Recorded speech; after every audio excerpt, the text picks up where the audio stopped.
And here we are, smoothly launching into Stakes Week, the week before the election, where we're gonna break down all the things that are most at stake come next Tuesday. And I can't imagine a better way to start this off and get things going in a serious, gravitas-filled manner than with Francesca Fiorentini. Francesca, how's it going? It's good. I sense some irony in your voice and I don't appreciate it, okay? I've got gravitas. You do, you do. When you said Stakes Week, I thought like steak, like steak night, like steak week. Like we're just gonna have I think we should have steaks every night for steak. I think we should be eating on the show. I will say that we're gonna be doing on election day, like all day coverage. And we're gonna be in the studio for a really long time. I'm gonna be there from really early until really late. And they're doing the nice thing of they're getting us food because we won't be able to go out. And I have created a day that will probably kill me via diabetes, but it is going to be just an extravagant set of meals that I'm going to be eating through the course of that, combined with a lot of liquor. Win or lose, getting drunk. But anyway, I need liver with the side of fava beans. Come on now. Exactly. But anyway, very glad to have you here. Today's looking like it's going to be fantastic in every way except tech.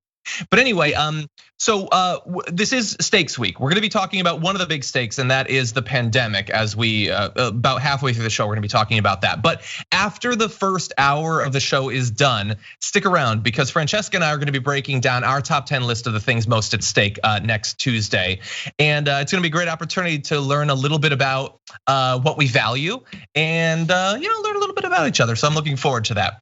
But anyway, for those of you who are already on YouTube or Twitch, feel free to hit that like button or a heart. Maybe there's a bell, I don't know. Rub the buffalo if they've got one and let people know that we're live because we got a lot of news that we're gonna be talking about today. And if you send us tweets or super chats or anything like that, we'll respond to those. I'm gonna respond to one right now. I just saw a comment on YouTube that John's talking really fast. I might have had an energy drink this morning. I don't know. What do you think? But anyway. Francesca, before we launch into this, how was the bitchwation room yesterday? Oh, it was great. We had Waleed Shahid of Justice Dems on. We talked about what the hell Biden care is, and a comedian, Aaron Dewey Lennox, who has a very personal and very, very wrenching story about healthcare. So yes, the stakes being in the middle of a pandemic, we can still talk about things like Medicare for all and better healthcare. Yeah. And let's continue to fight for that. So yeah, it was a great episode. Listen to that, and definitely, if you have a chance to check out News Broke as well, we talked all about minority rule, which is I know something you talk regularly about, and how the GOP is hell bent on what all weekend long meeting to confirm Amy Coney Barrett. Yep. Yeah. No days off when you're trying to secure Christian nationalism through the courts. Exactly. There was no time, unfortunately, for aid to the American people during the pandemic. But let's see, I saw a comment on Twitch from Panhandle Messiah that says TBR was dope. So that's what I've heard. Oh, and I would like to issue a correction or at least a little bit of advice. You'll still hit the like button, still ring the bell. In terms of rubbing the buffalo, make sure it's platform appropriate. Don't do it on Zoom. Enough people have lost their jobs already. So with that, why don't we launch into this news? The White House is once again experiencing a massive spread of coronavirus, possibly even impacting the vice president. We'll have to wait and find out because Pence's chief of staff, Mark Short, is apparently isolating after testing positive on Saturday. Devin O'Malley, a spokesperson for the vice president, let us know that over the weekend. A senior political advisor to the vice president, Marty Obst, and at least 3 other aides also tested positive, according to NBC News. So this is 5 aides to the vice president have tested positive, including in a very short period of time, which if you're Mike Pence, that has obviously got to be a little bit scary for your own health, for the health of your family. And clearly you would want to quarantine yourself to make sure that you don't expose anyone else. Wait, oh, we're hearing Vice President Mike Pence will not quarantine himself despite virtually everyone he knows testing positive for coronavirus simultaneously. We got a message from the Vice President's office saying, while Vice President Pence is considered a close contact with Mr. Short, in consultation with the White House Medical Unit, the Vice President will maintain his schedule in accordance with the CDC guidelines for essential personnel, they're saying. So, Francesca, it seems pretty clear to me. They just want him to keep campaigning because the election is a week away. He's not essential personnel. He's not a doctor. and he should 100% quarantine himself. He's just apparently not going to do it. No, I'm pretty sure spreading COVID is actually part of the campaign at this point. That, like, haven't they fully embraced that? I mean, it's like they're like, yes, come along. Like, seriously though, we're gonna see little, like, spiky coronaviruses and MAGA flags like on the same flag. Like they are. This is like, it's like a point of pride. But of course, this was going to happen. Remember when Trump's entire team got sick, it was left to Mike Pence and his entire team to continue campaigning. Of course, then, all the cocktail of experimental drugs kicked in and Trump was back on the campaign trail. But this is, I mean, y'all, the fall of the Trump administration is as entertaining as its rise. Like, say what you will, they're making good TV here. This is solid. Everyone getting sick, rampant pandemic. I mean, to say nothing of the fact that like exhibit A right in front of your face, you can't even contact trace in your own White House. How can you take care of this country? My God. Well, I mean, you could contact trace. They don't want to because they don't care. Like they don't care about the virus, and they certainly don't want more information getting out.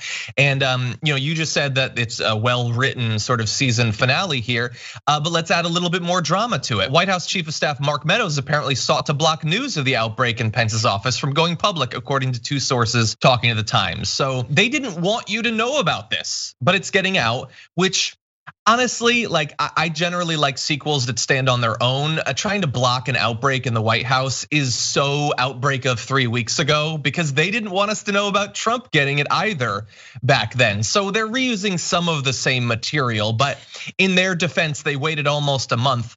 That's good. But you know what is new? It's that simultaneously during the second wave inside of the White House, you also have the media side of the Republican Party experiencing a little bit of this as well. The president of Fox News and several of the network's top anchors have been advised to quarantine after being exposed to someone on a private flight who later tested positive for the coronavirus. Those exposed include Jay Wallace, the president of Fox News Media, Brett Baer, Martha McCallum, Dana Perino, and Juan Williams, two hosts of The Five. I gotta do my dance. I gotta do my dance. Hey. My COVID dance, it's coming for you. It's coming for you. All of Fox News, you stupid idiots. I know the song needs a little bit of work, but the point is that it's fun. It's all fun. It's just great. Like the White House and the entire Republican Party are just a literal petri dish. Like, it is, and they've politicized it so much, these stupid dunces, that I'm sure whenever they're in a private jet together or in a meeting or in a fundraiser, you think they're wearing masks? No, because it's all about peer pressure to them. It's all about appearing strong, appearing like you don't believe it's gonna be real, appearing. Like, sit in your stupid anti-science BS.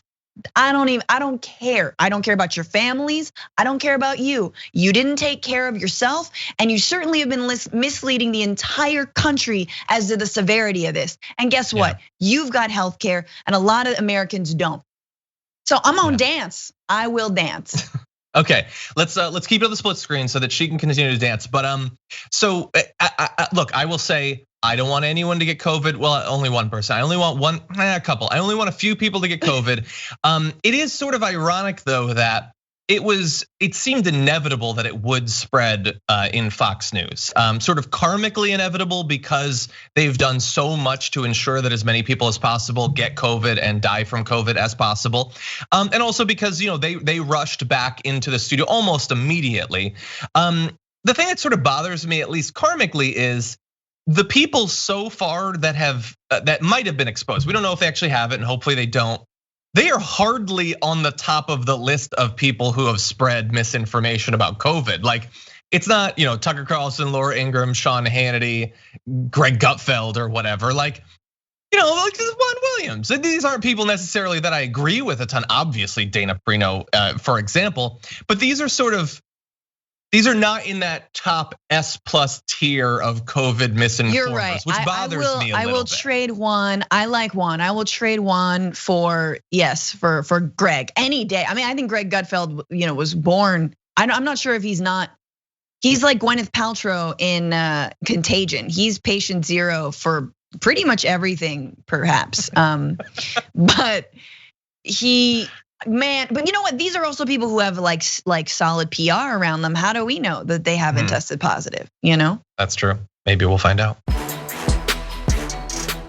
As the news was coming out that the vice president's office had apparently had an explosion of COVID, they dispatched to talk with Jake Tapper, Mark Meadows. And in talking about this, he revealed something pretty significant that won't come as a shock to members of Dragon Squad about the White House COVID strategy. Short has been in close contact with Vice President Pence. I mean, they are always with each other. Short is now positive for the virus. That's correct. So CDC guidelines say that Vice President Pence should quarantine for 14 days. Now, I understand the White House is trying to get around that by saying the vice president is an essential worker. But Mark, how is going all over the country, how is that campaigning? How is that essential work? It's not like he's helping to contain the virus. In fact, the opposite, he's holding rallies that could be spreading the virus. Well, actually, he's not just campaigning, he's working. We saw a Middle East peace agreement with Sudan in the Oval Office that the president engaged in. And for anybody to suggest that the president has been out campaigning and not getting things done, all you have to do is look at the facts. He was at a campaign rally in Tallahassee. He was just in a campaign rally in Tallahassee. I'm not saying he's not campaigning. I'm saying that is only part of what he's doing. And as we look at that, essential personnel, whether it's the vice president of the United States or anyone else, but he's not has to continue on. CDC guidelines. Well, no, Jake, CDC guidelines does say essential personnel. Yes, it says wear a mask. If they wear a mask. Yeah, and also it's really straining the definition of essential. They're not COVID like diagnosticians or something like that. And honestly, even if they were, those people probably, if they had very good reason to believe they'd been exposed, probably would take a couple of days off and get tested. But he's not doing that, and it ain't because he's essential. It's because they think somehow Pence campaigning is important in the final days of a campaign. I don't see it. I've heard him speak before. I'm looking at that picture of him on the screen right now. I don't think his absence will be missed. But that I think is the reason, Francesca.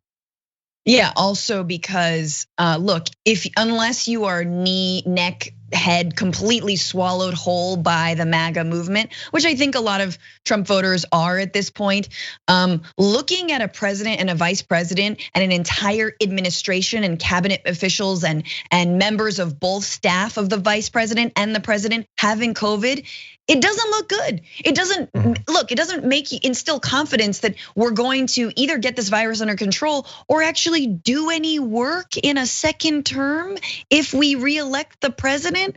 What if they're like, what if they die? What if they are permanently ill? What if they're like it again?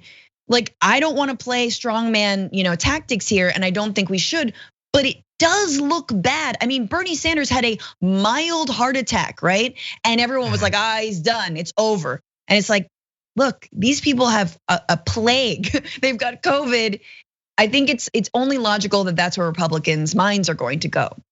Yeah, and there's no ground to stand on any of that stuff Mark Meadows is talking about how important it is that, he's just doing a few rallies. Trump is doing rallies literally every day, multiple rallies. He's packing as many people as he can. If you can't, like the follow-up question is, okay, you're gonna have the rally, you're gonna have 10,000 people in a crowd, require them to wear masks. No, they're not gonna do that.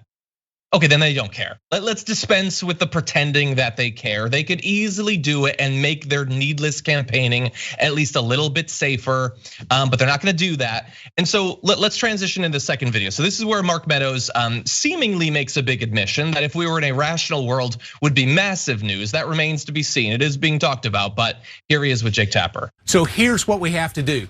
We're not going to control the pandemic. We are going to control the fact that we get vaccines, therapeutics, and other mitigation. Why aren't we going to get control of the pandemic? Because it is a contagious virus, just like the flu. Yeah, but why not make efforts to contain it? Well, we are making efforts to contain it. By running all over the country, not wearing a mask? Jake, that's what the vice president's doing. We can get into the back and forth. Let me just say this. is what we need to do is make sure that we have the proper mitigation factors, whether it's therapies or vaccines or treatments, to make sure that people don't die from this. But to suggest that we're going to actually quarantine all of America, lock down our economy. No one's saying that. Well, they are. Joe Biden's saying that. He says lock everybody down. We're going to have a dark winter. We're going to have a dark winter. That's what health officials say. That's what health officials say, that it's going to get worse. No, we had that's the Joe Biden's worst days. Jake, let's be honest. Infections, Friday and Saturday. Let's be honest here. Okay, Francesca, thoughts? I mean, good on Jake Tapper for actually talking about the fact that, medical experts are the ones saying that it's going to be a dark winter. And also, again, I have to say that NBC's debate when they talked about, don't you want to shut down the entire country, Biden? Like, let's just stop trying to pin that on him. Let's just listen to healthcare professionals. Let's try not, even the media needs to try not to politicize this. I think Jake Tapper did a pretty good job there. I will just say that we need to keep on restating that every time. First of all, Mark Meadows has no idea what he's saying. Obviously, he has no idea what he's saying. But we need to keep on repeating that they want all the medicine for them. They'll be fine. The vice president's cabinet and the vice president's, aides will be fine. But what about everyday Americans? They want herd immunity for us and death for us, and they want all of the experimental treatments for them. Do they have a healthcare plan? No. Do they have any plan to distribute any of that medicine? No. Do they have any plan to manufacture en masse any of the medicine that the president has received? No.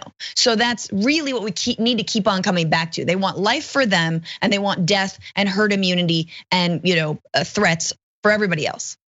Yeah, because that also gives them the economy that they want. They want a functioning stock market. That's all they care about. And you're 100% right. If some random red hat wearer gets sick, they're not going to get the special monkey antibodies that a guy brings in a metal briefcase and it's glowing green. No, only the elite class gets that. You're not getting the monkey medicine. But really fast there. Meadows just admits we're not going to control this. And Jake Tapper points out the obvious thing, which is, wait, what? Shouldn't we be trying to control this? And obviously, if this was a Democrat administration, if this was some other pandemic, like Obama saying, "Oh no, Ebola, oh boy, get ready, because it's going to be everywhere," would kind of be a big deal. But it's not, because this is confirmation 72 that they're pursuing a herd immunity strategy, which, as I've said many times, is not a strategy. It's just surrender. It's saying we're gonna get as many people sick as possible because we don't care to try. And I'm gonna pretend that it's just draconian like regulations that I'm against, but I don't even wear a mask when I talk to people. So it's really a sham. I'm not gonna do anything. I'm not gonna ask anyone to do anything. People are gonna get sick. A lot of them are gonna die, but it's not gonna be me. It's not gonna be the people I know, because we've got a supply of monkey medicine. And that's all it is. That's all it is. We're gonna have more on COVID in a little bit, but this is their closing gambit in the 2020 election, which is surrender to COVID, let it kill your grandma, let it kill your granddad. That's all we've got for you. Yes, and it's what's so crazy about this, I know we have to move on, is that in fact, and every time someone says, do we have to lock down? Do we have to lock down? The answer is actually no, if we contact trace and quarantine. And right now, the White House is a super spreading petri dish of little COVID spikes. They're just pouring out of there. They come in and they go out into the world and they're campaigning and they're spreading it. So like, if you actually quarantine this entire administration, everyone would be safer and we could maybe go outside more. If they stopped doing in-person rallies or wore masks, or maybe just stopped altogether, you would absolutely see a significant decline in the spread of COVID. But they're not going to do that. And so it's an amazing example right then and there that's like, we don't all have to lock down, just the people who are clearly sick and spreading it. Exactly.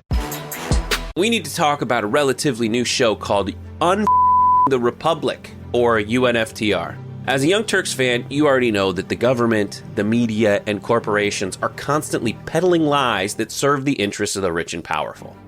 But now there's a podcast dedicated to unraveling those lies, debunking the conventional wisdom. In each episode of the Republic, or UNFTR, The host delves into a different historical episode or topic that's generally misunderstood or purposely obfuscated by the so-called powers that be, featuring in-depth research, razor-sharp commentary, and just the right amount of vulgarity. The UNFTR podcast takes a sledgehammer to what you thought you knew about some of the nation's most sacred historical cows. But don't just take my word for it. The New York Times described UNFTR as consistently compelling and educational, aiming to challenge conventional wisdom and upend the historical narratives that were taught in school. For as the great philosopher Yoda once put it, "You must unlearn what you have learned." And that's true whether you're in Jedi training or you're uprooting and exposing all the propaganda and disinformation you've been fed over the course of your lifetime. So search for UNFTR in your podcast app today and get ready to get informed, angered, and entertained all at the same time.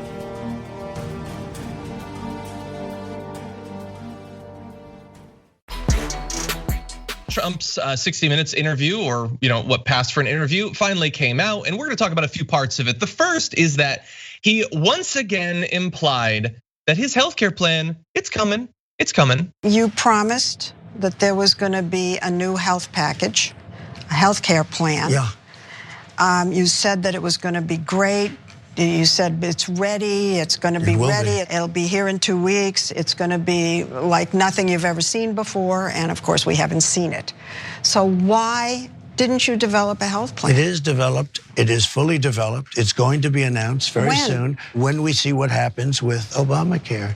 If the Supreme Court ends this Obamacare, well, we're going to have to see what happens. I hope that they end it. It'll be so good if they end it. And if they end it, people with pre-existing conditions will be stranded. No. And that's just a fact. It's wrong. It's wrong. A new plan will happen. But will. And we won't do anything, will and is. We won't do anything and no plan unless we have pre-existing conditions covered. Okay, so it's coming. It's very soon. It's fully developed. Can I see one page of it? Maybe half a page? No, nope. You can never ever see even a line of it. But it's fully developed. It's big. It's beautiful. Francesca, I feel reassured. You know what? No matter what happens at the Supreme Court, it's ready to go. Apparently. Yeah. No, yeah, the monkey. That's in the third briefcase that the monkey's got. Is just the healthcare plan. And we're like, can we see? No, have a banana. We're like, no, we don't want a banana. We just had a banana. Okay, we'll take the drugs. We'll take the steroids. Thank you. What about the healthcare plan? There's a lot of. Hey, Monkey, why does that briefcase looks really light? I don't think anything's in that briefcase, Monkey. No, it's here. we could do this for an hour, John. I would do this straight up for an hour. Come January, I just want to do that. The entire show in a monkey voice. No, obviously it's not coming. It's nowhere. And yet consistently, and this is what's so incredible about this Hindenburg of a campaign strategy is like watching it self-immolate is incredible. Like it is, you just do one thing right. I've always said that Trump is like the worst villain because like even a villain you're like kind of hoping wins. Like you don't want Lex Luthor to like slip on a banana peel. Like that's just corny. You don't want him to be that bad of a villain. But Trump can't even mess up right. And this healthcare plan is a perfect example of that. And the fact that Americans are consistently voting around healthcare. And you saw 2018, Democrats take back Congress in the wake of a lot of protests about healthcare. And news broke, we've done a whole piece on this, is that actually when social programs are enacted, they're incredibly hard to take back, right? And the ACA is not Social Security, it's not Medicare, it's not Medicaid. It is actually a giant handout to private corporations, which is ironic because it means that Republicans can't find a way to make even more money for private health insurance. They can't find a way to make it even more pro-business, this ACA, right? And so, but of course they're not gonna help people. Of course they're not gonna introduce a public option, heaven forbid. Of course they're not gonna, so they're stuck between this rock and a hard place of a fairly conservative social program. and the fact that none of them believe in actually helping Americans, and the fact that it's actually popular. 55% of Americans do support the ACA, as flawed as it might be. So it's beautiful to just watch them flounder, and again, completely botch this. Yeah, 100%. I want to add only one thing. I apologize, I don't remember who on YouTube said it, but someone reminded me, in terms of his plan, and we've been talking about who we think has the plan, a tiny little briefcase and a tiny little monkey. About a week or two ago, the White House was touting this declaration supporting a herd immunity strategy that had been signed by a bunch of doctors, but people looking into it began to grow a little bit suspicious at some of the names on the list, which didn't seem like real names. And do you know what one of the names was? Dr. Johnny Bananas. I'm not saying anything. I think we found our monkey. Trump is going to continually try to convince us that healthcare plan is coming, but we've been implying all along that he keeps saying this. Well, you know who's created a great mashup of all of those times? Midas Touch. So here's their latest ad.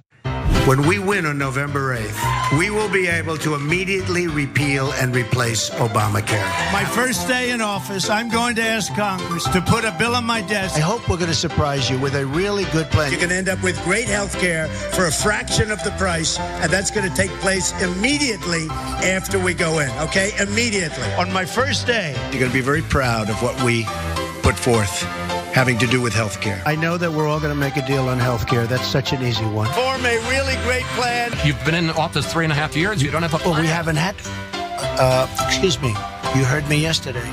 We're signing a health care plan within 2 weeks. A full and complete health care plan.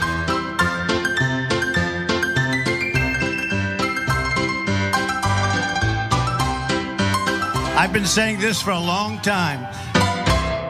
And unfortunately, the joke is on us because hypothetically, the Supreme Court, especially with Amy Coney Barrett, might strike it down.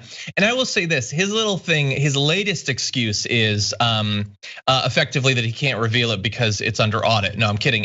He can't reveal it because he's waiting to find out what happens with the Supreme Court in Obamacare. But think about that, really, strategically, from a political point of view, in the closing week of an election, Americans are very worried about healthcare. Probably has something to do with the fact that we're in the worst pandemic in a century. And they're looking at him trying to strike down healthcare for tens of millions of Americans. That makes many people uncomfortable and theoretically might make them less likely to support him in the election. He supposedly has a backup healthcare plan that he could reveal, which might reassure some Americans that even if the Supreme Court strikes down Obamacare, he will have something to protect them, but he's not showing it to us when he could. And it might actually get him some votes. Think about how imaginary that plan must be that he's not putting it out when it could theoretically help him win re-election. The whole thing is just such a sham as people are dying. Absolutely. I do think, I love that image of him like scooting away on a golf cart, because I hope that that's how he exits the White House. And just like keep running. It'll be like the OJ chase, except for instead of the white Bronco, it'll be just Trump on the on the golf court, and feds are chasing him, and like SDNY is chasing him, and everybody, and there he goes, and he's surrounded. I just, one can dream. The only difference is that the police cars are just policemen on foot pacing him. I mean, those carts have a limit. I'm not saying anyway.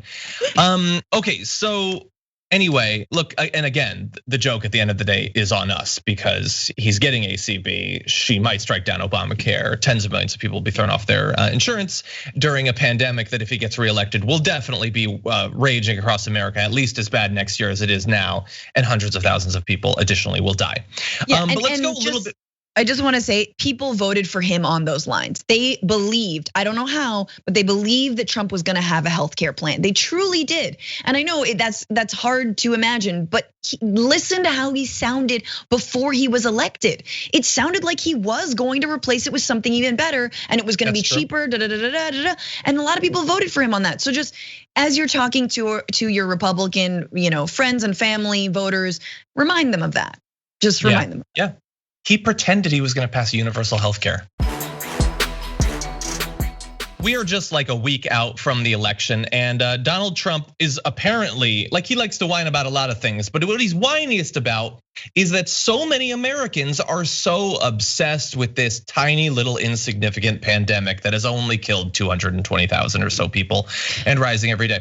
Yeah, he's whining at his rallies, he's whining on social media, tweeting literally this morning, the fake news media is writing COVID, COVID, COVID all the way to the election. Losers. I don't know if that's, as Tommy Viator predicted that, or guessed that that's his Marsha, Marsha, Marsha, and he thinks that's a recent reference, or if Russia, Russia, Russia worked for them on Fox News, and so now they're just doing it for literally everything.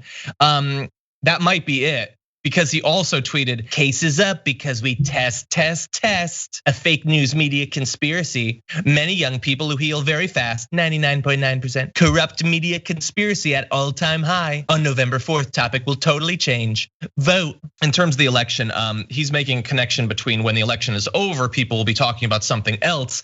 But he actually makes the connection between the coverage and the election more explicit when he attempts to imply that media coverage of the pandemic might be a violation of election law. He tweeted, we have made tremendous progress with the China virus. The fake news refuses to talk about it this close to the election. COVID, COVID, COVID is being used by them in total coordination in order to change our great early election numbers. Should be an election law violation. So I don't know, maybe this is going to be the thing that makes him say that the early vote isn't valid or something. The media covering the pandemic is a violation of election law, according to the president of the United States.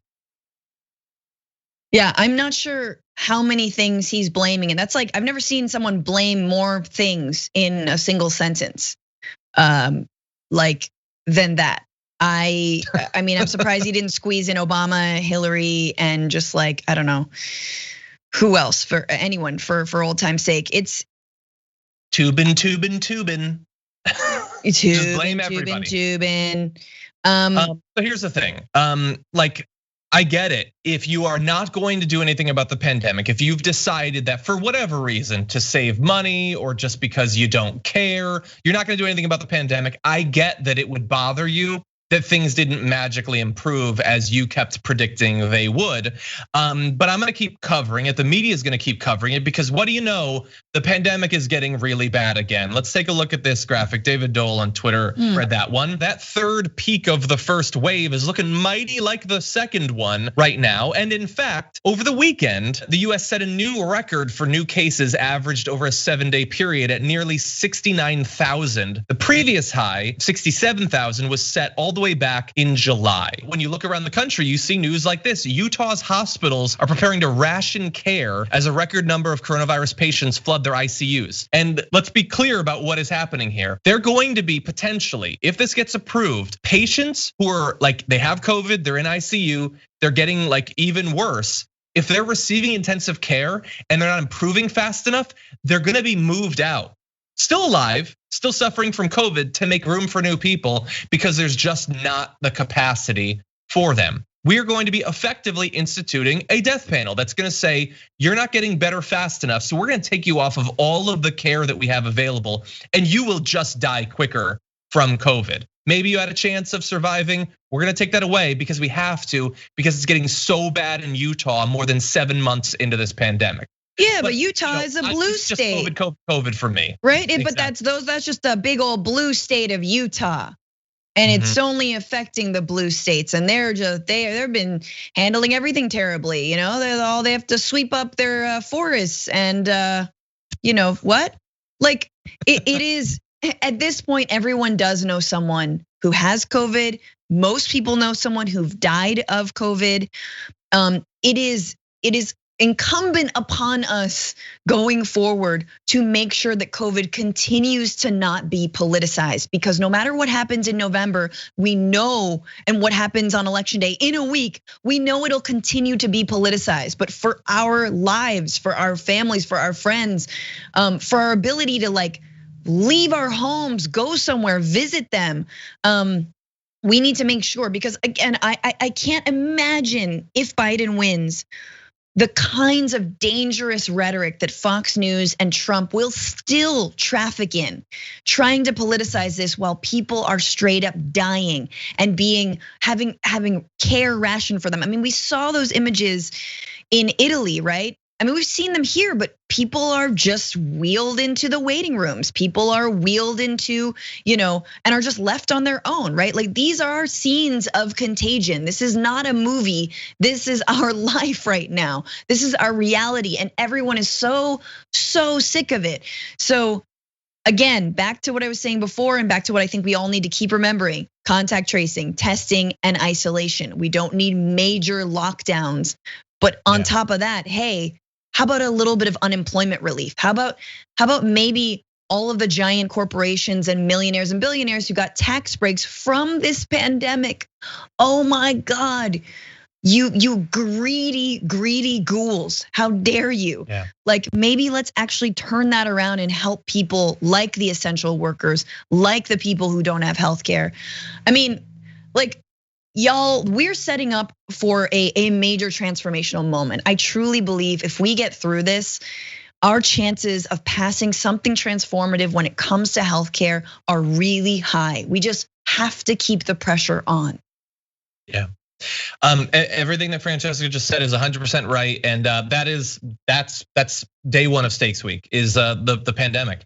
Because if you think that Trump is going to take the pandemic more seriously if he wins next Tuesday, I mean, yeah, I got an imaginary ventilator I can sell you. If you think that Mitch McConnell is going to suddenly care more about providing aid, I don't know what to tell you. They don't care. They don't care. Like, if he gets reelected, we could be seeing 1,000, 2,000 Americans die a day in 2022 for all we know. If we're lucky enough to not get hit by a second pandemic concurrently, we will still be being affected at 1,000 Americans a day for as long as you can imagine, because they will never do anything. They will literally never do anything at the national level. They will tell Republicans at the state level not to do anything because that is the ground they've staked out. They're not gonna change at this point. The stakes couldn't be any clearer. We are talking about minimum hundreds of thousands of additional lives lost already after the tragedy we've already experienced, possibly millions. That's what we're gonna have, okay? Those are your stakes in terms of the pandemic. Like, what's the strategy? Their healthcare strategy at this point is just let enough people die so that we don't have to provide healthcare to everyone. They'll just be, we'll just be missing like 5 to 10 million of us, and then we can get healthcare. Cool. Like, if is that the strategy? Just say it. That's the strategy. I mean, Mark Meadows effectively said it. We're not gonna control this. We're just gonna have therapeutics. Get sick and then hope that you get some sort of derivative of the monkey medicine. Like, and you're not going to. You're just not going to. That is the strategy. We have been left out to die. This would be like if, like, you're in the movie Armageddon, the asteroid's coming, and they give a press release. They're like, okay, so we have advice. There was this plan to send a bunch of deep sea miners up there, but honestly, that just seems really expensive, and we got to think about our 401ks. So everybody duck and cover. That's where we're at right now, effectively. Get below your desk for when the asteroid hits. I love how you're like taking the most outlandish end of days movie. I'm like Contagion. You're like Armageddon, we gotta like send that team up there. First of all, this administration is the Steve Buscemi of Armageddon. They got space mania. They're shooting everything up. They're like, it doesn't matter anyway, and everyone else is like, there's a chance. Trump's got space madness, definitely. I really hope that. Sorry. Now I just want to see Biden singing, I could stay awake just to hear you breathing through a ventilator. Okay, I'm done, I'm sorry. Oh my God, I wondered if you were gonna go to some sort of ventilator mask thing. Anyway. So we've known now for about a week that Donald Trump ran out of his 60 Minutes interview. But why exactly did he run? Well, now we know. It aired over the weekend. Here, this is a slightly longer video than we normally do, but you need to know the context. So here is the 2 minutes effectively that preceded Donald Trump hightailing it out of there. This is 60 Minutes. And we can't put on things we can't verify. You won't put it on because it's bad for Biden. We can't put on things we can't verify. Leslie, they spied on my campaign. Well, we can't verify It's been totally verified. No. It's been, just go down and get the papers. They spied on my campaign, they got caught. No. And then they went much further than that, and they got caught. And you will see that, Leslie, and you know that, but you just don't want to put it on the air. As a matter of fact, I don't know that. Okay. And you're out there. So why don't you get back to your interview and let's go. Do you think that your tweets and your name calling are turning people off? No, I think I wouldn't be here if I didn't have social media. Well, but the media is fake. And frankly, if I didn't have social media, I'd have no way of getting out my voice. Do you know what you told me a long time ago when I asked why you keep saying fake media? Yeah. You said to me, I say that because I need to discredit you so that when you say negative things about me, no one will believe you. I don't have to discredit you. But that's what you told me. You've discredited yourself. You know, I didn't want to have this kind of angry. Of course you did. No, I didn't. Of course you did. No, I didn't. Well, then you brought up a lot of subjects that Well, I said were I'm going to ask you tough questions. They were inappropriately brought up right from the beginning. No, your first question was, this is going to be tough questions. Why? You don't ask Joe Biden. I saw your interview with Joe, the interview with Joe Biden. I never did a Joe Biden interview. It was a joke. The interview, 60 Minutes. I see Joe Biden giving softball after softball. I've seen all of his interviews. He's never been asked a question that's hard. Okay, but forget him for a minute. No, but you start with me. You're president. And excuse me, Leslie, you started with me. Your first statement was, are you ready for tough questions? Are you? That's no way to talk. It's no way to talk. Leslie, one second. At this point, one of our producers interrupted to advise about the time remaining in the interview. I think we have enough of an interview here, Hope. Okay, that's enough. Let's go. Let's go. Let's go meet for 2 seconds, okay? Thanks. I'll see you in a little while. Thanks.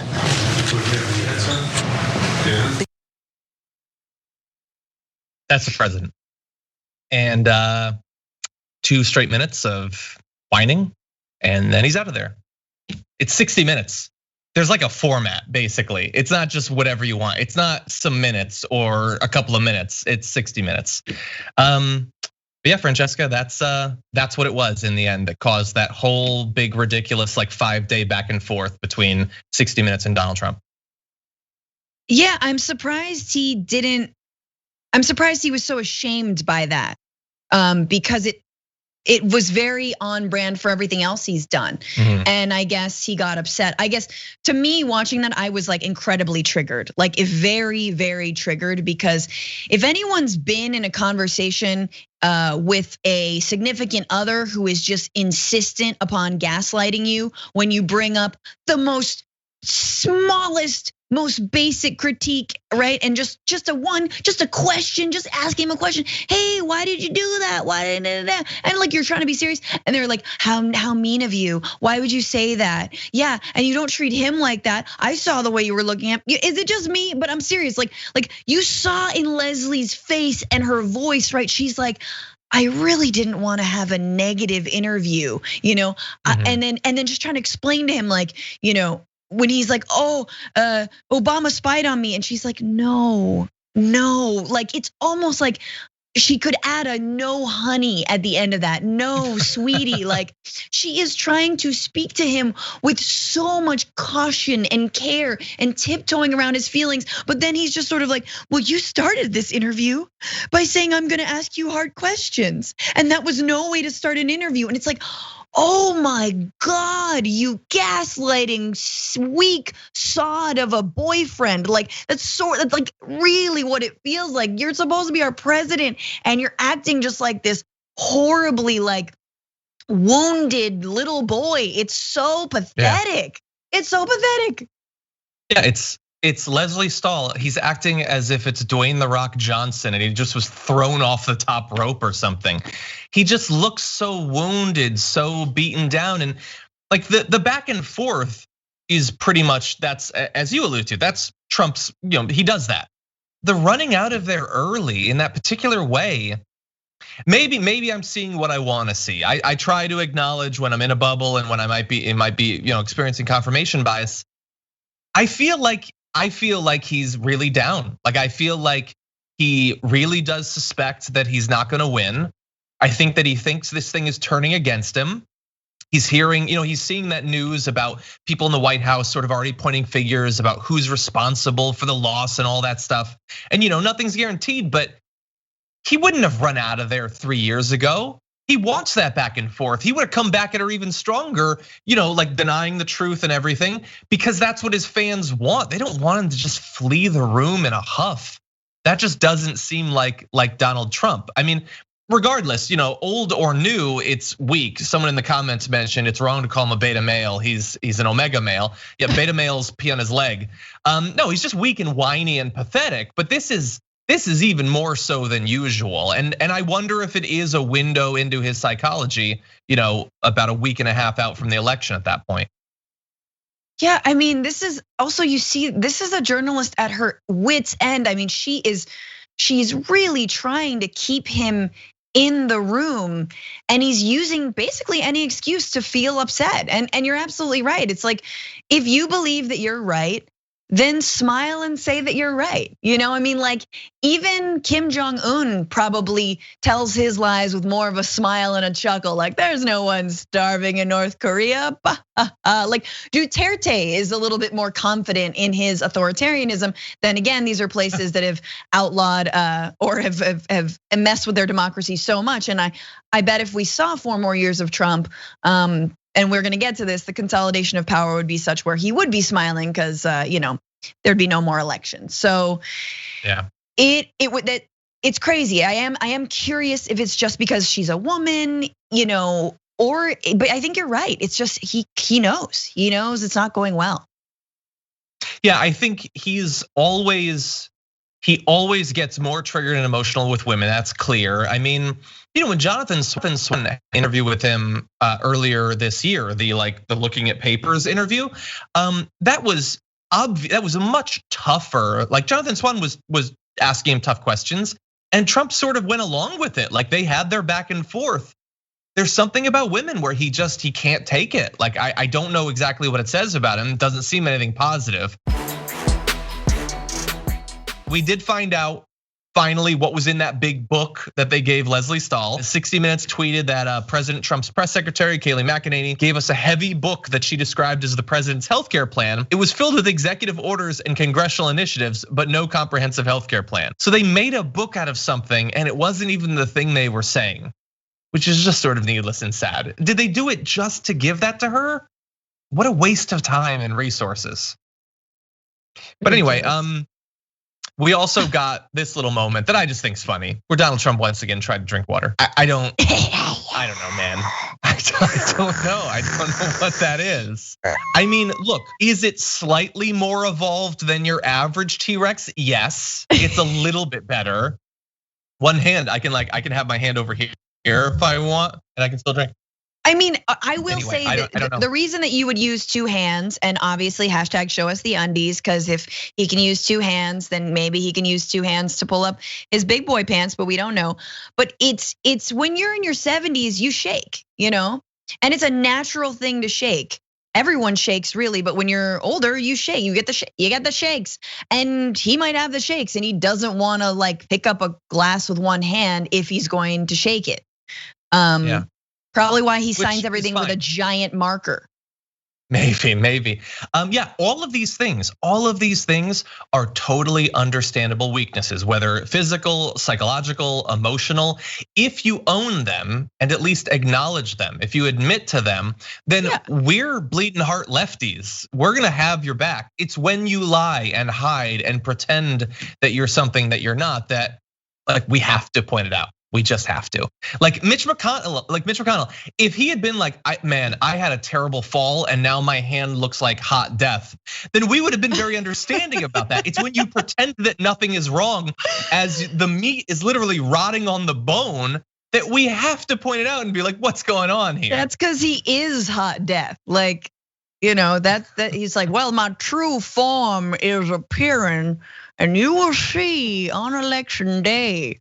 It's gonna start sprouting wings like Black Swan, It's gonna be. It's gonna start. Felt like I've got an itch here. I think the makeup rubbed off. I got very strong Death Becomes Her sequel vibes from Mitch McConnell's hand. Anyway, that's the TDR guarantee. If you admit to it, we will be very understanding. That is our predisposition. We're lefties. But if you lie to us, we will mock you relentlessly. That's all that we have the power to do, honestly. But it gets us through the day. Is Melania real? Or how many Melanias are real? That is one of the biggest pieces of news over the course of the last few days.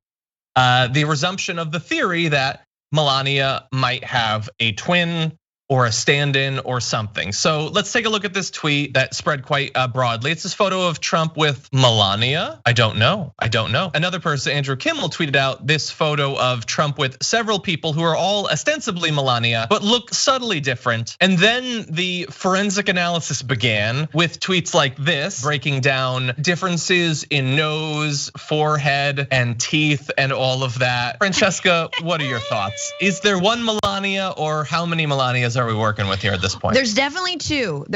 I feel like there's definitely not just one, absolutely two. One of them loves the Christmas, and she's always like sort of told like, no. It's like, but I love Christmas. And like, no, that's not your job. And another was like, hate Christmas. Anyway, there's a big warring faction between the Melanias. But first of all, in the 3 photos there, 2 of them are definitely fake. 1 of them is real. I think the white shirt, she's real. The other 2, not so sure. And the most recent one where she's supposedly on the campaign trail, that's not Melania. That's just, there's no, look, and I reserve the right in an age of QAnon for the left to have a few conspiracy theories of our own, okay? We need a little bit of that crazy, juju. Obviously, we've got all of our we've got the Green New Deal, so that's enough crazy talk on our behalf. I hate windows. Yeah, in the small windows. But look, that's not Melania. And also, here's a dead giveaway. Why smile? Why is she smiling? We haven't seen Melania smile since 2017. So like, that's true. The smile is a dead giveaway that it's not her. So look, I believe it. There's definitely 2. There is no evidence, no documented evidence that proves that she's even physically capable of smiling. Okay, so look, I am angry about this story because how dare 2020 continue to make me crazy? I don't want to be crazy, but you've made me crazy. This is crazy stuff. Talking about body doubles is crazy. This is legit Alex Jones territory, but there are 2 important bits of context to that. 1, nobody is crazy enough to have a fake double of their wife, except Donald Trump. Honestly, like, he would do it. He would do it. And the second bit is that photo from the helicopter, that really doesn't look like her. I hate this because it doesn't matter one way or the other. Worst case scenario, it is a fake, and it's just further confirmation that he, despite all of his fabulous wealth that he's been given over the course of his life, fundamentally leads a tiny little shriveled life where he can't have true love, whether with his offspring or with his romantic partner, who is neither of those things. That's sad. It doesn't matter. But I guess on this show, we don't dodge the hard questions. So if I'm asking myself, is there a double? It seems like there's a double, but it doesn't matter. It doesn't matter, America. But there's definitely a double. I'm convinced it's 100% a double. Anyway, I wonder if he gets along better with the double. Totally. Your double smiles. Why can't you smile? Sometimes I feel like Trisha does a better job than you do. Her name is Trisha. I'm giving her a name. Here's the thing. She's from the South. Maybe this. Oh, I love Melania. See, I started to do a little bit. So first, I just started to contour my face like Melania, and then I got the surgeries, right? And I still don't have the teeth down, but then I got a call one day, from a Mark Meadows, and he told me there was a job opening in Washington, and I said, oh, really? And so I picked up my makeup case and I made the move. Yeah, God, so the whole thing is so stupid. And here's the thing though, if it's true, which it is, there's a double, we've confirmed it. Everybody writes a book. She's definitely gonna write a book, right? She has to write a book. Come on, write that book I will read that grifter book. It wouldn't be that interesting. But anyway, okay. So totally a double. Take that to the bank where you might run into her double. This is Stakes Week at the Damage Report, where we're gonna be going through day by day the biggest things that are at stake in this coming election. We decided we'd start off in grand style by breaking down Francesca and I's top 10 things that are most at stake this election. We're gonna be starting off with Francesca. What is your number 5? Number 5, as in least important, comedy. I don't want to do any more Trump jokes. I don't want to see other people do any more Trump jokes. It is hack, it is boring. Oh, he's orange. Oh, he's got a bronzer. Oh, he's Trumpkin. Oh, he wants to sleep with his daughter. Oh, show me the undies. I'm tired of it. I'm tired of my own Trump bits. I know, I'm tired of my own comedy. He is hack, everything about him is hack. You can't make fun of someone who is a literal walking satire. It is not fun. And I am tired of Alec Baldwin and everyone else playing Donald Trump. So let's just be done with this. Preserve comedy, save comedy, vote Trump out. The only person more done with Alec Baldwin's portrayal of Trump is Alec Baldwin. That dude doesn't want to do it, but it's just too much money. He has to. That's funny because everybody believes that people in news and comics are scared that Trump will go away. But yeah, no, we don't want it. We don't want it. No. Anyway, that's a good number 5. My number 5 is the Supreme Court. And the reason it's number 5 and not higher is, sorry, I'm gonna keep it real. We've already lost on that. Like the health of the Supreme Court is not really at stake. It's ruined unless it gets massively reformed.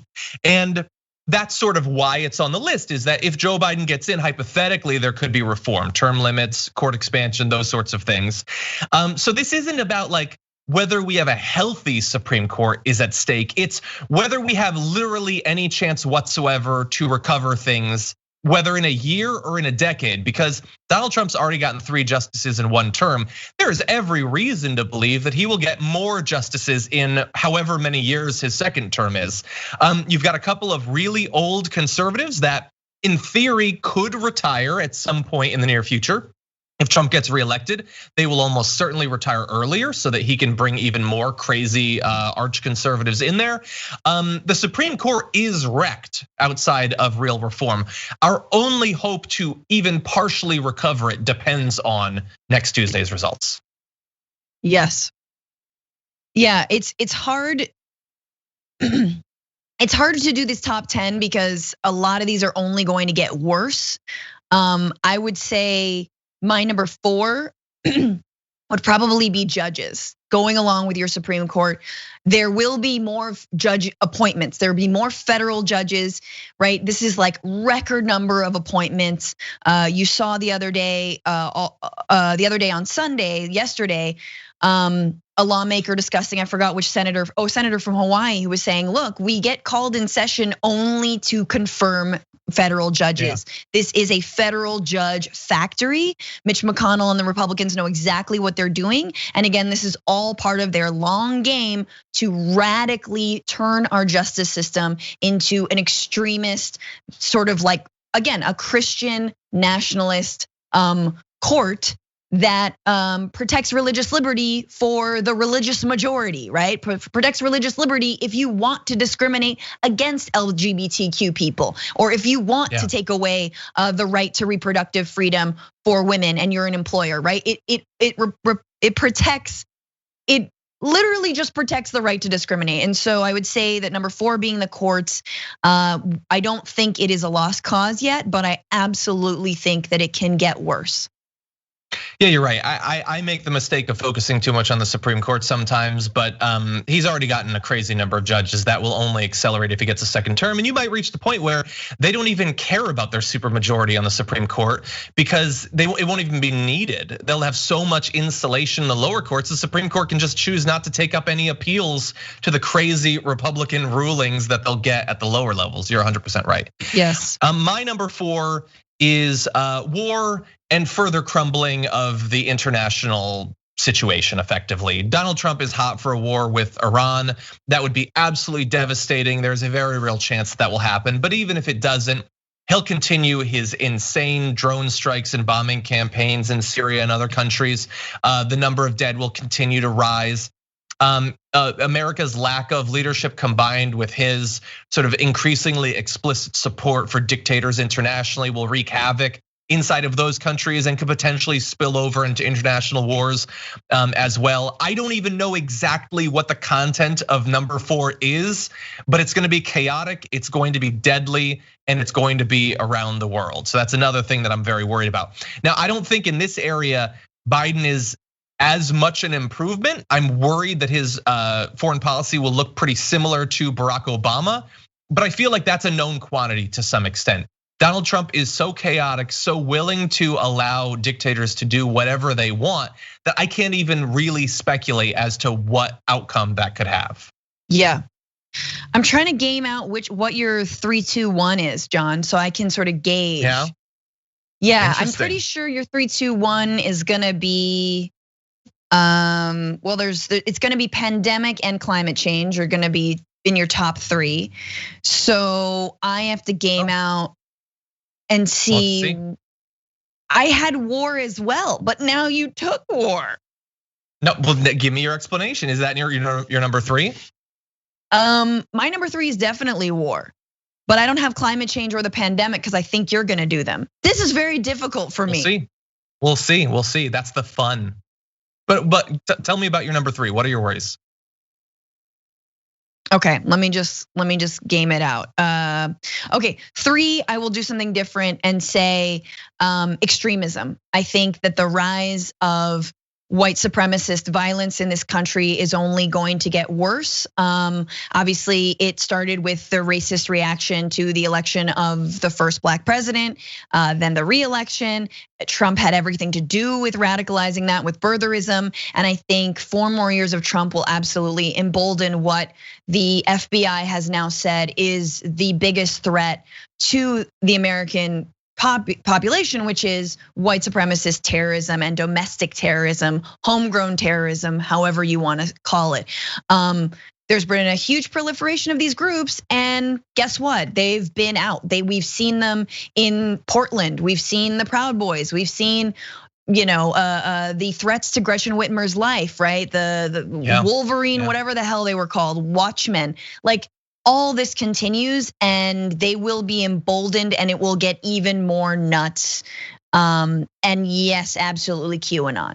QAnon is going to get worse. Queefanon just continues. And I just want to stop the queefing, just end the queefing. So number 3, end the queefing and the extremism. Oh my God, that's a good one. Okay, my number 3 is, I'm gonna shock you. The pandemic, as we've been talking about on the show throughout today, it's not going anywhere necessarily, but our last best hope to limit the number of dead in any way is getting Donald Trump the hell out of there as fast as possible, but not just him, also Scott Atlas. Honestly, Dr. Birx, get the hell out of there too. You've been hit and miss, mostly miss. We need people who actually care about the science. They're gonna provide accurate information and guidance to the states. I think it's incredibly important. Now, if Biden gets in and starts making advice about mask mandates and things like that, that is gonna become the new culture war for the right, so get ready for that. It's gonna be Fox News all day long, attacking Biden for giving a damn and wanting people not to die. But at least it might stop more people from dying. And I don't want any more families to have to experience what mine and so many others have already experienced. Many people are going to die because we've already failed this thing for 7 months. But if we can keep that number 100,000 lower, 10,000 lower, 1,000 lower, 1 lower, that is worth voting for. And so that's certainly at stake on Tuesday. You make this a tough call. What do you got for number 2? 2 and 1. Well, okay, 2.5 grammar. I think grammar is at stake. Kelsey? If yes, Kelsey and grammar more generally are at stake. All right. If we reelect this president, the English language will be forever ruined. And we will never be able to use caps lock or the exclamation point ever again. In fact, they'll be banished. No. COVID. For realsies though, 2 is climate. 2 for me is climate change. 100 rollbacks of EPA regulations, like rollback of methane emission regulations, all kinds of fuel standards. The damage that every year, that every month, that every day does when we do not address the climate situation, we do not address the massive amounts of carbon that we're emitting, is a day lost, is a day that our future generations will be battling extreme weather. And we're seeing it every single month, from wildfires to floods to hurricanes, etc. So it is the climate. It is absolutely imperative, and every year counts. If we have 12, 10, 9 years to get to net zero greenhouse gas emissions, we don't have time. Yeah. I'm gonna mix things up. My number 2 is the climate. We lined up nicely there. Yeah, everything that you said. Yeah, we don't have time. We're already way too late. We're way too late now. We're way too late 5 years ago. We're way too late a decade ago. But my God, we can't wait any longer, and we can't waste any more years to a man who doesn't care about climate change. Note that I'm not saying he doesn't believe in it, because they all know about it. They all know that it's happening. The problem isn't belief. It's priorities. They don't care. They just don't care, because as with the pandemic, they're gonna be insulated. Whatever the infrastructure and access to food equivalent of monkey meds are, they have that for the climate. They're gonna be just fine. The question is whether we're gonna be just fine, and we're not gonna be if it's Donald Trump. This is another area where Joe Biden is not where he needs to be, but he can be moved hypothetically. And that's, AOC believes that. Sunrise Movement believes that. AOC was saying that to Jake Tapper literally over this weekend. He's the opponent that we can possibly prevail over. Donald Trump is not. He doesn't care. He's not gonna do anything. And our lack of doing anything is going to lead to more countries not doing anything, and the world just can't afford that. So that's my number 2, the climate. It's in terms of specific policy, it's the number 1 effectively, but number 2 overall. Sure, agreed. All right, number 1. I think we got a little taste of it this summer, but full-blown militarism and military dictatorship. I think some of the things we saw in Seattle and Portland and Washington, D.C., the mobilizing of a special unit of ICE called BORTAC, or Customs and Border Patrol, that can operate within 100 miles of the border in what the ACLU is called a constitution-free zone. We're gonna see a lot more of that. So if we take the streets in protest, if we tweet, if we post something, hey, if our phones happen to be listening to us and that is weaponized for bad, I think you will see a consolidation of the Gestapo-like, junta, military junta in the 90s and 80s throughout Latin America, like tactics that we saw this summer, specifically targeting Black and brown people, Muslims, and all the folks who are already in the crosshairs. And I will just say the militarism includes the death of migrants at the border. It includes the treatment of those in detention. It includes the sterilization of women against their will, the separation of children from their families. 545 children have not been reunited with their families. That all continues because Chad Wolf will be the DHS secretary. So yeah, militarization. Yeah. Everything that you said, I certainly agree with. I thought long and hard about my number 1. And I was gonna go with what I think we all objectively know is the worst thing threatening America, which is like cancel culture or something, or Alex Jones being deplatformed. But I decided I'll mix it up, and I'm gonna go with effectively much of what Francesca said. It's the fascism. It's the fascism, or the future of democracy, if you want to put it that way, the soul of America, whatever Biden has said recently. It is effectively us deciding what form of government we want to have, because we have already lost so much over the last few years. Things I don't even know if we've necessarily noticed what we've lost, what's eroded, what's fallen apart and crumbled. in terms of the relationship between the media and government, the media and people, the norms that are supposed to save us. So much is already lost.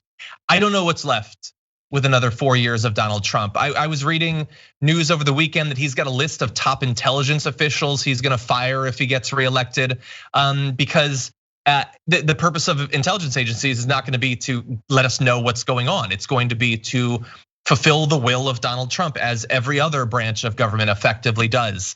The militarism, the inspiring domestic terrorism, the Proud Boy gangs, fill it in. Like, just go back through old episodes of TDR and TBR, and we've discussed it all. I don't know what's left of America after 4 years. What will be left of the relative independence of elections to have some reflection of the actual will of the people. The Supreme, like so much of it, like that, it's America is at stake. I know it sounds corny and cheesy or whatever. Maybe you have a different way of expressing that, but that is really what it feels like a week out.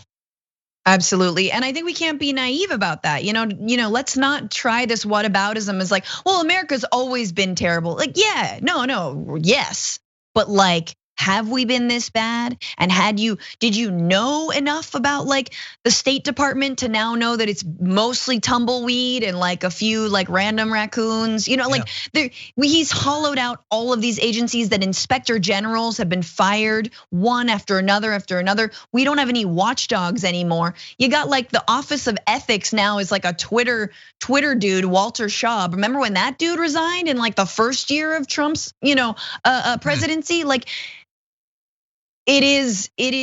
We're headed towards that fascism. We're headed towards this sort of Egypt under al-Sisi type of situation.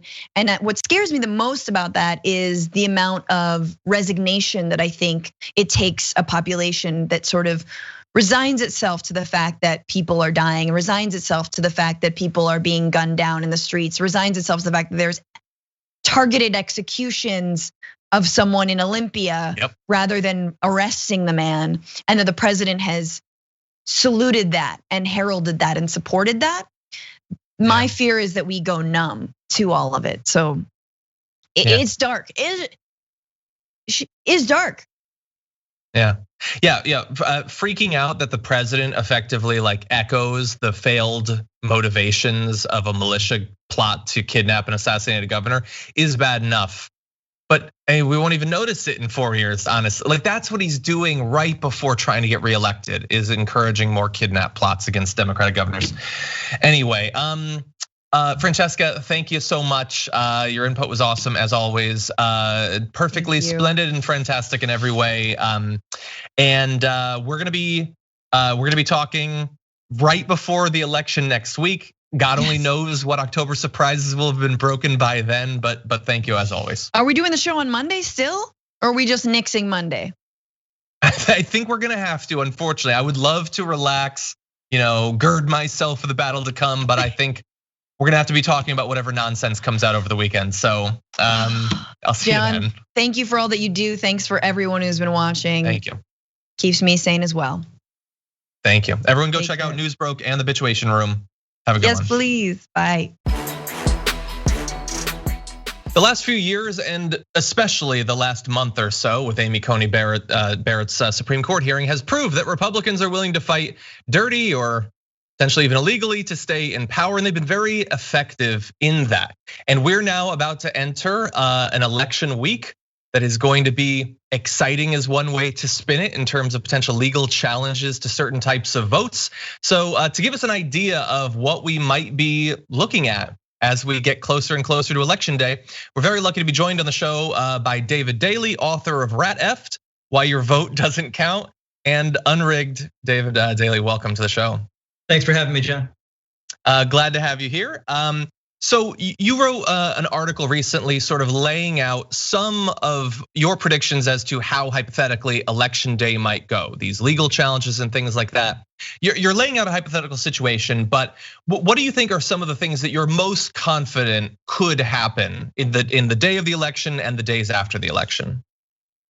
I think that if the early states are not somehow decisive, if we don't get out of Florida or Texas or Georgia a really clear answer to the question, And if Michigan, Pennsylvania, and Wisconsin once again are crucial to determining the result of the election, this is going to take a long time, and this is going to end up in the courts.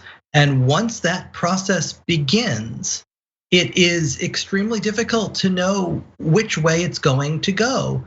You had 4 justices on the Supreme Court just a week ago who said that they were willing, essentially, to override Pennsylvania's state constitution and to override that court's authority to give voters 3 extra days to have their ballots arrive as long as they were postmarked by election day. Now you're going to probably see Amy Coney Barrett joining the court this evening, and that case is headed back to the court. There could be 5 justices on the Supreme Court more hostile to voting rights than Chief Justice John Roberts, who wrote the decisive opinion in Shelby County versus Holder that gutted the Voting Rights Act. If that's the case, this could be headed toward constitutional chaos and really off the wires. Yay, it's gonna be exciting. Okay, so let me ask you a follow-up about that, because there's a lot of nightmare scenarios, and those nightmares seem plausible. And I guess the hope or the aspiration, and you express something like this, is in theory, if Florida for Biden, if hell, Texas goes for the Democrat, and the polls are showing he's up by a couple of points, then maybe that will save us, because then he'll have such a lead that what are they gonna do? But I wonder about that, because if their argument is that all of this is fake and you can't trust it, wouldn't a fairly reliably red state like Texas going for the Democrat, wouldn't that just be more evidence from their twisted point of view that you can't trust the vote? That look, even Texas went for Biden. Come on, this thing is clearly rigged. You could be right. I think it is going to be really difficult to say how Republicans are going to respond. I think it's informative to look back to the one time Republicans got in the way of this president on voting issues and spoke up was when he talked a couple of months ago about changing the date of the election on Twitter. And we all know that the president does not have the statutory ability to do that. That power rests with Congress. And that was the one time you saw Mitch McConnell and other Republicans in the Senate kind of step forward and say, we don't think so. If the president wants to go this route of questioning every vote and questioning every state, he is going to need Republican state legislators in these states to go along with him. And for that to happen, if this is a decisive election, I think it's difficult to see whether they would necessarily join him. But if this is close, it's the election administrator's prayer, right? Lord, let this election not be close. And I think we all ought to be murmuring that to ourselves. So let me ask you 2 questions, and they have to do with the 2 sides of effectively the Senate. So starting with the Republicans, you pointed out, and I'm glad you reminded us that was actually a moment when even Mitch McConnell was like, well, clearly he can't do that, which is noteworthy because it doesn't happen very often.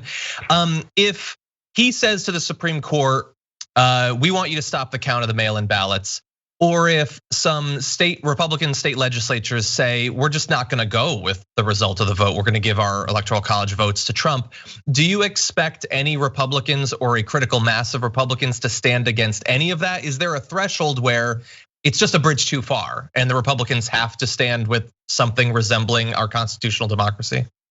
We have not seen where a bridge too far leads yet. There are not a lot of Republican senators who have been willing to tell the president he's wrong, or to say that what he is doing violates norms. This is not a party that is going to, I think, go along with tradition or usual constitutional guardrails. If they're going to decide to do that now, we simply haven't seen anything over the last 4 years that would allow us to expect it. What we have seen instead are these state legislatures that have gerrymandered themselves into power in Wisconsin, Pennsylvania, Michigan, Ohio, North Carolina, Texas, Florida.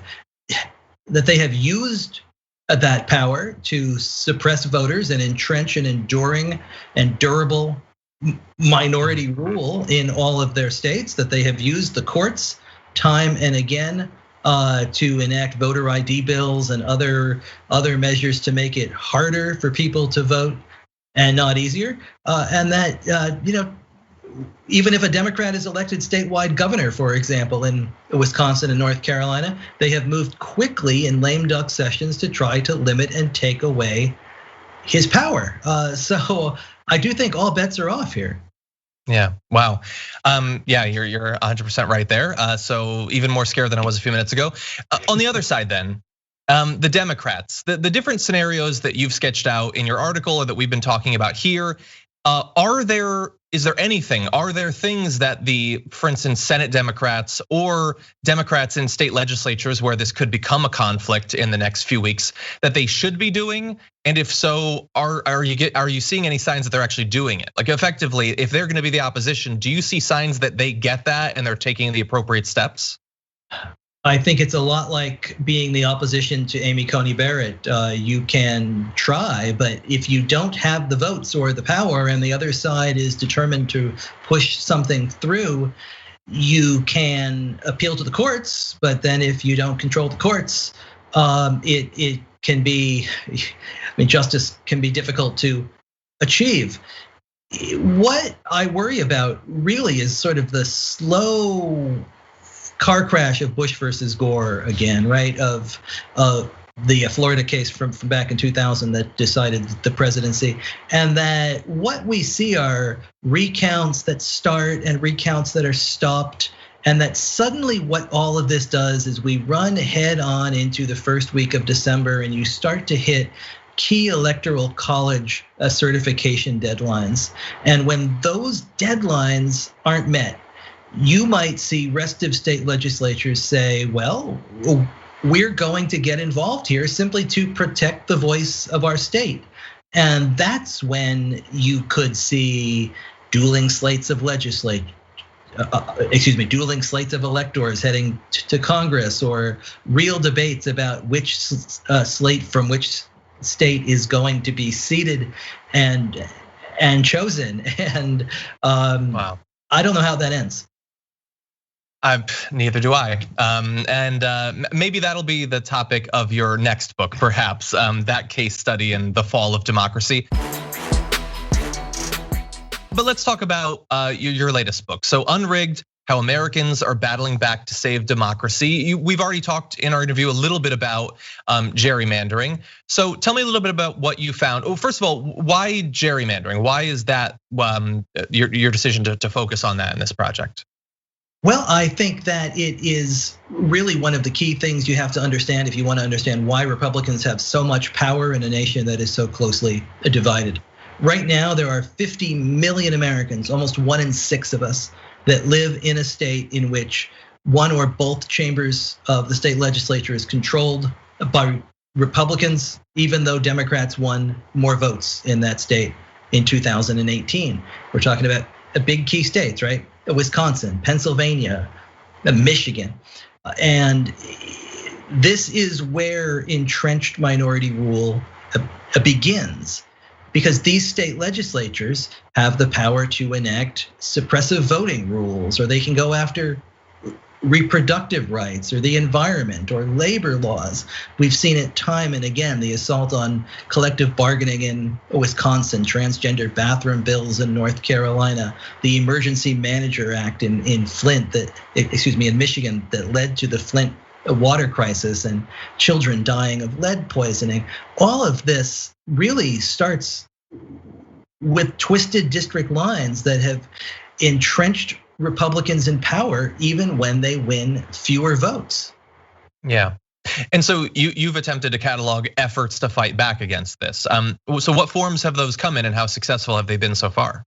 I think one of the really exciting stories of this last 4 years has been that Americans really have stepped forth and have been battling, trying to create the kind of democracy that they want to have. You have seen 5 states, and these are unpredictable states. It's Colorado, Missouri, Utah, Ohio and Michigan, where citizens have gotten together and pushed ballot initiatives and constitutional amendments that have won with 60-70% of the vote to install independent redistricting commissions. In Florida, you had citizens get together and work to pass Amendment 4 in 2018, which restored voting rights to 1.4 million people who had a felony conviction in Florida. That passes with 64% of the vote. Of course, the courts and the gerrymandered legislature there have done their best to try to undermine it and add a poll tax on top of it. But I think it's important to note that almost 2/3 of voters in Florida voted for fairness. They voted to expand voting rights. There are really important cases in Idaho and Nebraska where young people have gotten together and organized campaigns that have resulted in expanding Medicaid coverage there when state legislatures had refused to do so, refused to take the Affordable Care Act money. Battles on Native American land to protect voting rights of tribes that have been extraordinarily successful in driving up turnout on Native American land, even as suppressive legislatures have tried to keep that vote down. So Americans have really come together over these last 4 years and fought back for big structural reform and fairness. There's a lot more to do. So based on your overview of so many different efforts in a lot of different states, I know it's complicated, obviously, but do you have any advice if some sort of movement like this is in the works in a state? Is the evidence that setting up some sort of independent commission is the way to go? Is a constitutional amendment at the state level? Does that seem to be required? Court cases, theoretically, to get it to the Supreme Court. What seem like the most fruitful paths based on your research so far? So far, state Supreme Courts have proven extraordinarily helpful in Pennsylvania and North Carolina in unwinding gerrymandered maps. You've seen ballot initiatives in Michigan, in Colorado, in Utah that have been extraordinarily effective as well. I think the beauty of this, the example in Michigan, I think, is just a phenomenal one. It's one of my favorites because it started by a 27-year-old woman named Katie Fahey, who 2 days after the 2016 election, she's already looking ahead to Thanksgiving. She's fearful of flying mashed potatoes in her house with Trump and Sanders and Hillary fans in the house. And she simply goes to Facebook and she says, I want to do something about gerrymandering in Michigan. If you want to as well, join me. And out of that Facebook post, a movement grows, a redistricting revolution starts. And Katie and the people who responded to that post are the ones who organized the constitutional amendment drive. They built a campaign that collected 430,000 signatures and won in November 2018 with 62% of the vote. It's a real sign that when citizens get together, no structural barrier is too big not to kind of buckle under the collective weight of the people. That is absolutely awesome, and any sort of good news in 2020 is nice. Obviously, even if gerrymandering were to eventually be conquered, we still have the fundamental structure of the Senate. We've got the use of the filibuster to enshrine minority rule in the Senate. We've got the Electoral College. We've got a lot of those, but this is an important one. And so anyone who wants to learn a little bit more about that battle, the book is Unrigged: How Americans Are Battling Back to Save Democracy. David Daley, thank you so much for joining us. Really appreciate it. A pleasure. Thank you.